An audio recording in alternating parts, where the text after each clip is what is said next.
Lad and the kids have been up since 4 a.m. shipping cattle. It's long, dirty work, so as a treat, I'm rustling up a rib-sticking lunch of the kids' favorite dishes. For my little rancher Bryce, it's gotta be beef, so Salisbury steak in a tasty onion gravy seems like just the ticket. I just mixed together 1.5 pounds of ground beef, then added 1/2 cup of seasoned breadcrumbs to bind it all together. Then I added 2 teaspoons of dry mustard, a crumbled beef bouillon cube, 4 dashes of Worcestershire sauce, a tablespoon of ketchup, and some salt and pepper. After that, I kneaded the mixture together, formed some oval patties. I've got some oil and butter in a hot pan, and I'll just get the patties going. Now, because the patties begin with ground beef, I want to make sure they're cooked all the way through. So I'm going to cook them for about 3 to 5 minutes on the first side. Now, after the patties are fried, I'll take them out of the pan and then I'll make a really yummy sauce. And that's what makes Salisbury steak so yummy.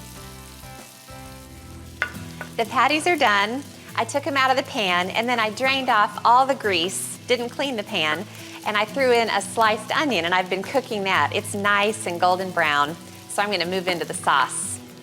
I'll just pour 2 cups of beef broth right into the pan with the onions. You know, sometimes I call this gravy, but it's really not a gravy in the traditional sense of the word. It's more of a sauce, and the flavor of the patties really comes through. And then several dashes of Worcestershire sauce. Just eyeball it. And then for a little tang and sweetness, a tablespoon of ketchup. I'd say a heaping tablespoon. And then this is a strictly optional ingredient, but I like to add a little bit of seasoning and browning sauce into the pan. Ooh, that's gonna be nice and dark. It really doesn't do too much except it deepens the color, deepens the flavor a little bit. If you don't use it, it'll still be totally delicious. I'm gonna let that go a little bit. And to thicken it up a little, I'm going to mix some cornstarch with a little beef broth. Just enough to turn it into a paste. My mother-in-law always makes fun of me because I stir things with the measuring spoons I use, but I don't like to do dishes, so I'm in the habit of dirtying as few things as possible.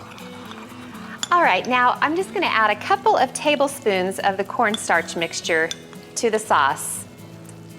And then I'll let it cook for just a minute and see what it looks like.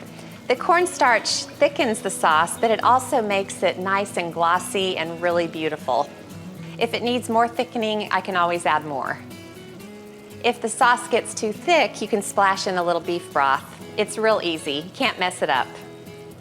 Okay, this looks perfect. It's getting nice and thick. So I'm just gonna add a little salt and pepper. And it looks just so good, so pretty. You can give it a taste, adjust the seasonings as you want, but it looks just right. So now I'll just stick the patties right back into the pan, nudge them around into the sauce, and then this sauce is so wonderful. I want to spoon it over the tops of the patties.